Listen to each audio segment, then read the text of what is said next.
ئێرە ڕادیۆی دەنگی گەلە.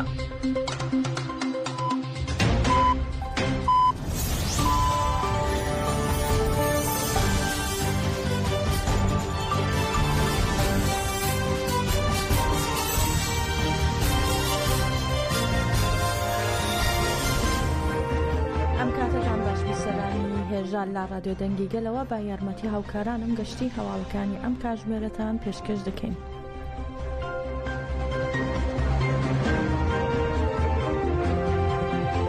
بەڕێوەبەرایەتی فریاگوزاری و کارەساتەکانی تورکیا ئافات سەبارەت باڕوودانی بوومەلەرزەیەکی بەهێز لە تورکیا ڕایگەیاندووە کەمێک پێش ئێستا بوومەلەرزەیەک بە گۆڕی 6.2 پلەی ریختر ئیستانبولی هەژاندووە. هەروەها بوومەلەرزەکە بە تەواوی هەستی پێکراوە، بەڵام تا ئێستا ژماری زیانە گیانی و مادیەکان دیار نییە.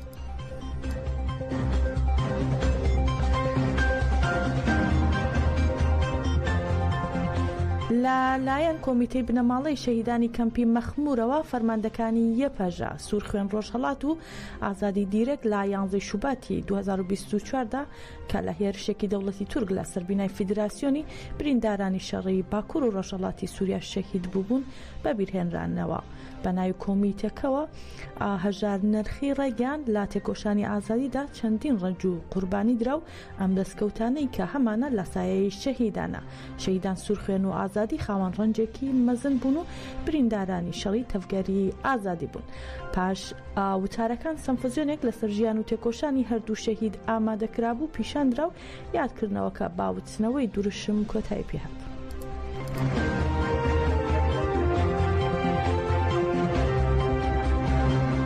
هەروەها فیدراسیۆنی بریندارانی هەرێمی شەدادی باکوور و ڕۆژهەڵاتی سووریا بۆ گەریلا و فەرماندە عەزیز عەرەب کە لە ساڵی 1986 لە نێو ڕیزەکانی تەفگەری ئازادیدا شەهید بوو کۆبوونەوەیەکی یادکردنەوەیان ئەنجامدا. ئەندامی فیدراسیۆنی بریندارانی باکوور و ڕۆژهەڵاتی سووریا لالەش ئیزەدی باسی لە ژیان و تێکۆشانی شەهید عەزیز عەرەب کردو. وتی شەهید عەزیز عەرەب دوای وەرگرتنی پەروەردە لەلایەن ڕێبەرەوە جەلانەوە لە ساڵی 1983 بۆ ئازادی گەلان ڕووی لاچی ئازادەکانی کوردستان کردو و بە ڕێزداریەوە لە 39 ساڵی شەهید بوونیدا یادی دەکەینەوە. لالەشوتیشی هەموو کاتێک درێژە پێدەری ئامانجی ڕێگەی شەهیدان دەبین. لە درێژی قسەکانیدا لالەش سەرنجی خستە سەر پرسەکانی ناوچەکە و جەختی کردەوە هەموو پرسەکان پەیوەستە بە ئازادی جەستەی ڕێبەرەوە جەلانەوە و لەم پێناوەشدا وەک برینداران هەموو کارێک دەکەن و وتی ڕێبەرەوە جەلان ڕۆڵی پێشەنگایەتی دایە برینداران و بۆ ئەوەی ببینە شایەنی ڕێبەرەوە جەلان و شەهیدان لە هەموو کاتێک زیاتر لە تێکۆشاندا دەبین.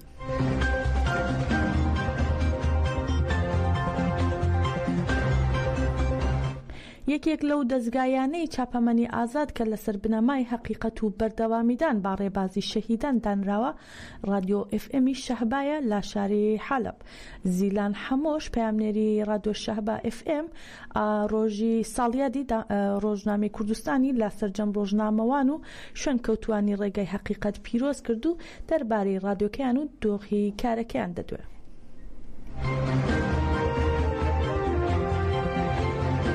کوان بین جاره یکیه کل حلبه رادیو کی به ویرانگی هات وکرن اره بلکن وقت آستانگی ما گفت دست که اردهش بون ایریش بون ام بین ودمه در حکومت شامه امبرگو سر هر دو تاخان دام شاندن یعنی زحمتین هاتن که شاندن چد عالی تکنیک دوبه چد عالی وکی ام بین دنبه لأما اف آستانگی هاتن در باز کرن لسر وی که اندام ما بگشتی خب پرورده کردن لسر اساسه کی کو ام دست به که وی رادیونا ام وی رادیو بسر بخن جن دقالوی کی دوما تنی نوچه داین تنی نوچه نویساندن تنی پیشکش کردن یعنی وقتی جن ده هندر رادیو دا رول خالیست وقتی وشان ام بین ما حمید تشت ما دو وشاندن و دگر دست یعنی بطایبت بری کو ام بین خلک ما جشه بای ولی کوش برکردن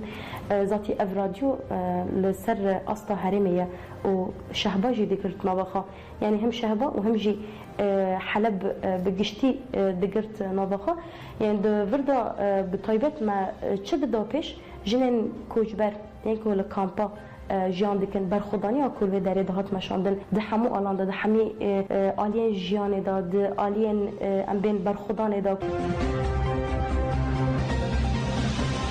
هەروەها لە زانکۆی کۆبانی بە بۆنەی 127مین ساڵیادی دەرچوونی ڕۆژنامەی کوردستان پەیوەست بە گرنگی ڕۆژی ڕۆژنامەگەری کوردی بە ئامادەبوونی سەدان کەس لە هۆڵی زانکۆکە پانێلێک ئەنجامدرا و وێنەی خوێندکارانی پەیمانگەی باڵای ڕاگەاندن بەڵێنیاندا ببنە دەنگ و ڕەنگی حەقیقەت. لە چالاکێکەدا هاوسەرۆکی زانکۆ کۆبانی شەروان موسلیم ڕاگەاند داگیرکەران هەموو کات هەوڵیانداوە گەلی کورد لە ناو بەرن، بەڵام گەلەکەمان لە ڕێگەی ڕاگەاندنی ئازاد هەموو کات ڕاستیەکانی دەربڕیوە. هەروەها لەلایەن مامۆستای پەیمانگای باڵای ڕاگەاندنی کۆبانی عەلی نەبوو لەسەر گرنگی ئەم ڕۆژە سەمینارێک پێشکەش کرا و پێویست بە ڕەنجی ڕاگەاندنی ئازاد دیاری بە ڕۆژنامەوانان دیجلە ئەحمەد پێشکەش کرا. لە دیجلە ئەحمەد ڕاگەاند تا کۆتایی خاوەندارێتی لە کامێرای غوربەتلی ئەرسۆز و جیهان بیلگن دەکات و تاوەکو کۆتایی لەسەر ڕێگەی حەقیقەت دەمێنێتەوە.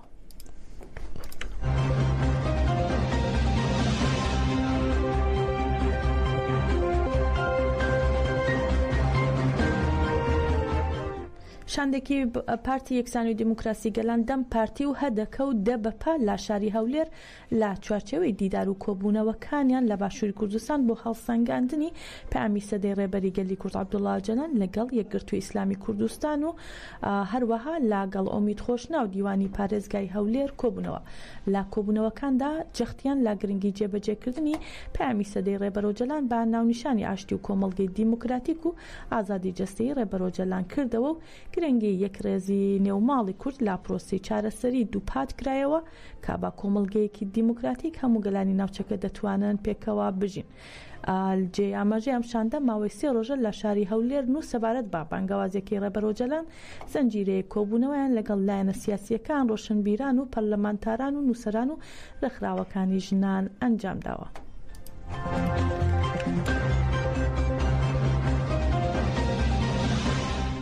لە هۆتێل هایکریز لە شاری سلێمانی بە دەست پێشخەری ڕێکخراوی شار بۆ گەشەپێدانی مرۆیی لە یادی 127مین ساڵوەگەری ڕۆژنامەگەری کوردیدا خەڵاتی ڕێزلێنان بەخشرایە کۆمەڵێک لە ڕۆژنامە نووسان لە بەرامبەر ماندووبوونیان لە بەرەو پێشبردننی بواری ڕاگەاندن لە هەرێمی کوردستان بە ئامادەبوونی هەواڵ ئەبووبەکر پارێزگای سلێمانی و ژمارەیەکی زۆر لە مەراسیمەکە سەرۆکی بەشی ڕاگەاندنی زانکۆی سلێمانی و سەرۆکی بەشی تەکنیکی میدیای زانکۆی پۆلیتێکنیکی سلێمانی و پەیمانگای تەکنیکی میدیا لە پای ئەرکوماندووبوونیان لە بەرەو پێشبردننی بواری ڕاگەاندن لە هەرێمی کوردستان خەڵات کران. ئێمە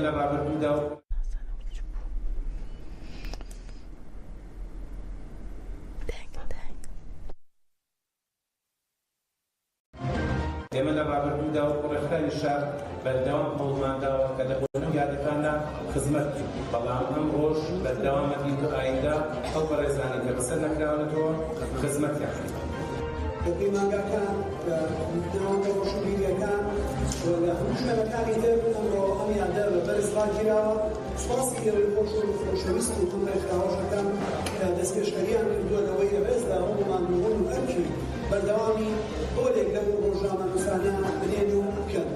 ئەم ڕۆژە دەرفەتێکە بۆ بەخۆداچوونەوەی ئێمە ئەم کارەکارێکی سەختە کۆکراوەی هەموو کایە و کارەکانی ناو کۆمەڵگایان بەرپرسیارەتیە لە بەرامبەر وشەیە کە هێز و تێز و ناوەڕۆکی وشە هێزی وشە لە هەر چەکێک لە هەر پارەیەک لە هەر دەسەڵاتێک بەهێزترە گرنگترە کاریگەرترە توانایمانەوەی زیاترە ئەبێ بە بەرپرسیارەتیەوە بە وردێکی زۆرەوە لێلایەنانە ڕازگویانە بابەتیانە بتوانین لەسەر چاوە کەنگای ڕاستی ڕووداوەکانەوە لەسەر چاوە ڕەسەم و باوەپێکراوە ڕوونەکانەوە زانیاریەکان بۆ خەڵک بوێزینەوە. لە ڕۆژی 18 کانونی دووەمی ساڵی 2025 لە بەردەم کۆشکی دادوەرانی تاران لەلایەن چەکدارێکەوە تەقەل لە 3 دادوەری باڵای ئێران کرا و لە ئەنجامدا 2 دادوەر بەناوەکانی محەممەد مۆغیسە و علی ڕازینی کوژران و یەکێکیان بە ناوی حوسێن علی نەیەری بریندار بوو. ئاژانسی ئێران ئینتەرنەشنال لەو بارەوە ڕایگەاندووە ئەو کەسەی کاهێرشی کردوتە سەر 3 دادوەری باڵای ئێران ناوی فەرشاد ئەسەدیە و لە دایک بووی ساڵی 1993 و خەڵکی شارۆچکەی ڕێزانی سەر با پارێزگای هەمەدانە و بەڕێوبەری کۆمەڵگەی دادوەری دادگا بووە.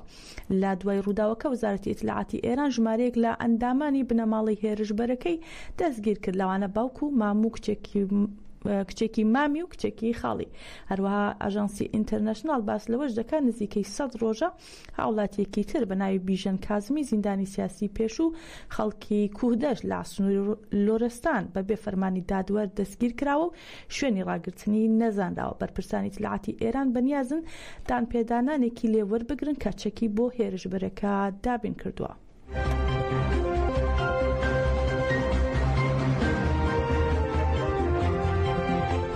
ئیسماعیل بەقایی وتەبێژی وەزارەتی دەرەوەی ئێران ڕایگەیاند کۆبوونەوەی شاندی تەکنیکی ئێران و ئەمریکا بۆ ڕۆژی شەممە دواخرا. بڕیار بوو سبەی ئەمڕۆ چوارشەممە کۆبوونەوەکە ئەنجام بدرێ، بەڵام لەسەر پێشنیاری عومان و بە ڕێککەوتنی هەردوو شاندی دانوستانکار دانیشتنەکە دواخراوە.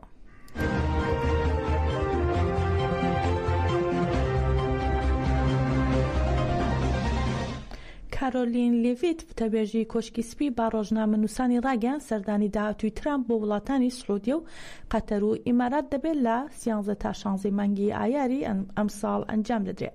ئەمە دەبێتە دووەم گەشتی نێودەوڵەتی کە ترامپ لە دوای دەستبەکاربوونی لە خۆلی دووەمی سەرۆکایەتیەکەیدا ئەنجامی دەدا. یەکەم سەردانیشی ڕۆژی شەممە دەبێت بۆ ڤاتیکان بە مەبەستی بەشداریکردن لە پرسەی پاپا فرانسیس.